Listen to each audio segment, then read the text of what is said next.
What's going on, everybody? It's your guy Jarvis. I'm here to talk to you guys about my recent trip to Cuba. More or less just giving you guys some insight on how I was able to travel to Cuba.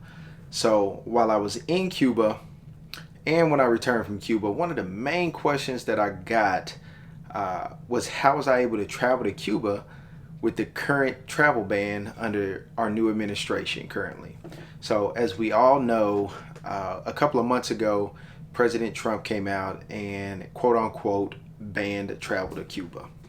Uh, I'm here to tell you that that's not 100% completely true. So, what that travel ban actually did is it eliminated one of the categories that some U.S. citizens were actually using to travel to Cuba, mainly by cruise ship. So, that travel category was people to people transactions.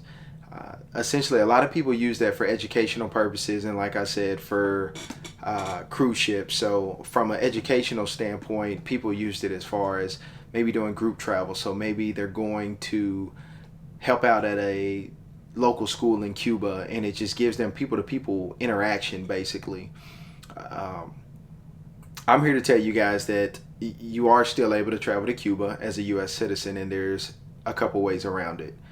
So, as we all know, there are the other categories where you can use if you have family in Cuba. You being Cuban and you have family in Cuba, you can visit family.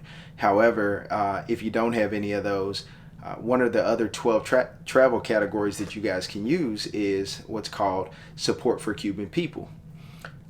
That's the category I used back in 2017 when I traveled to Cuba, and that's the category that I used just as recently as a week and a half ago when myself and 11 other people traveled as a group to Cuba.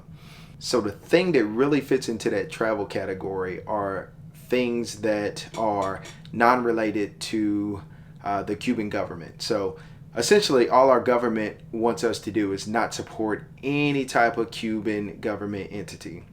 So the way to get around that is you do things that support the Cuban people, exactly what it says. So, for instance, part of supporting Cuban people is instead of staying in a hotel, you stay in a home that is owned by a local Cuban. How do you do that? Fairly simple. So you can go on Airbnb and you can choose to rent a house on Airbnb. You can also stay in a hostel. And I'm pretty sure you can go online and just Google houses for rent in Cuba and probably find a bunch of houses you can rent. So another thing you also want to do is you want to build a travel itinerary that include things such as tours set by a local Cuban. So it may be a walking tour that you're doing. It may be transportation that you're using to travel to the beach. If you go on Airbnb experiences, you're able to book those type of things. You may be doing a salsa class. You may be doing a cooking class. Pay for those things in advance. Build yourself an itinerary just in case they ask you for it. Through my experiences, the first time I went in 2017 and as recently as a week and a half ago, no one ever asked for a itinerary of my activities while I was in Cuba. That's not here in the U.S. or when I arrived in Cuba or when I departed Cuba either. So I wouldn't necessarily say that they wouldn't ask you. There is a possibility that someone could ask you for an itinerary. So just have those things prepared and ready to show someone in case that situation happens. The first step to get to Cuba, however, though, is you definitely need a passport. The second thing I want to talk to you guys about is the travel visa that you will actually need to enter into Cuba. You will pay that travel visa once you arrive at your departing airport. So for me, I flew out of Miami. So once I got to the check-in point, it prompted me to pay the travel visa. Just to give you guys a little insight on that as well, different airlines are going to charge different prices for that travel visa. So the first time in 2017 when I traveled, that travel visa with Delta was $50. It is currently still $50 with Delta. This go around, I traveled with American Airlines. American Airlines charged me $100 for that travel visa. So just be mindful whenever you guys book your trip. Make sure that you take all those things into account as well. So I caught myself trying to save a little money. The ticket was cheaper with American, so I went with American, and after having to pay the visa fee, ended up back around the same price or maybe a little more than what I would have paid for that ticket with Delta. So just be mindful of that, guys. The next thing that you'll need upon going to Cuba is some cold hard cash. So here's the thing: in Cuba, our cards will not work. Bank cards, credit cards, whatever it is. Any USA, any US Visa, MasterCard, American Express, whatever it is, will not work in Cuba. So you won't be able to necessarily withdraw any money or swipe your card for any purchases. It's just based on our relationship with Cuba.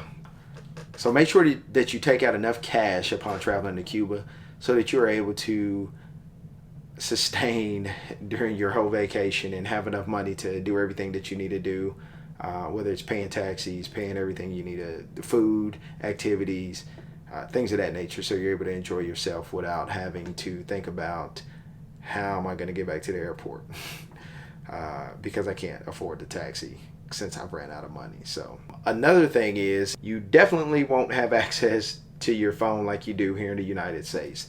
So one thing I like to tell people all the time is upon traveling to Cuba is use that opportunity as an opportunity to disconnect from the world.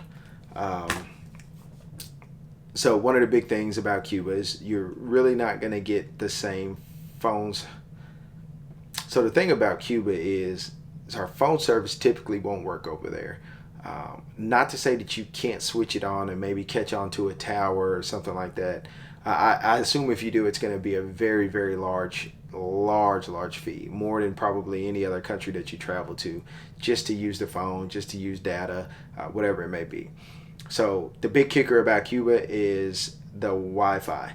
Wi-Fi is available in Cuba. However, it is very, very, very spotty. So just be mindful that the same type of Wi-Fi connectivity that you may have here or in other countries that you've traveled to, it's not going to be the same in Cuba. And it's also a little different to connect to the Wi-Fi in Cuba as well.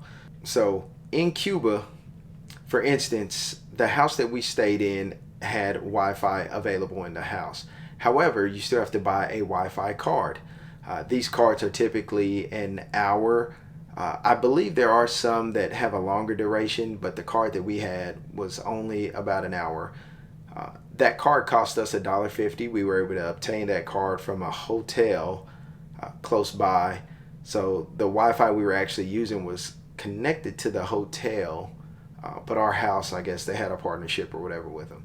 You can also get these Wi-Fi cards in Wi-Fi kiosks in parks or just different areas throughout the city, but it's not going to be available all the time. They close fairly early, so if you really need to get that Wi-Fi card to make a call home or to use Wi-Fi for any reason in general, make sure that you get that early. If you guys have any questions, What a Sight to See is my handle on Instagram and Facebook. But like I said, I'll link it down below so you guys can definitely reach out to me if you have any questions, or feel free to leave comments. And I'll try to respond to those as quickly as possible as well. The last thing I'm going to say about Cuba is just remember, if you're looking for anything 5-star, you're typically not going to find that in Cuba. Most things in Cuba are not going to be a 5-star experience. So, however, the people are great, the culture is great, the food is great. The beaches are beautiful. The people are beautiful. What more can I say? And the classic cars, everything you get there. But like I said, if you guys have any more questions, feel free to contact me, and I'll try to respond to all your questions and give you any advice or tips, and also connect you with a few people in Cuba if you do decide to travel to Cuba. And if you guys can do me a favor and hit the subscribe button, like this video, and share with family and friends if you guys are looking to travel to Cuba. Have them get at me, and I'll be more than happy to answer their questions as well. So until next time, guys, you guys have a good one, man. I'm signing out. Peace.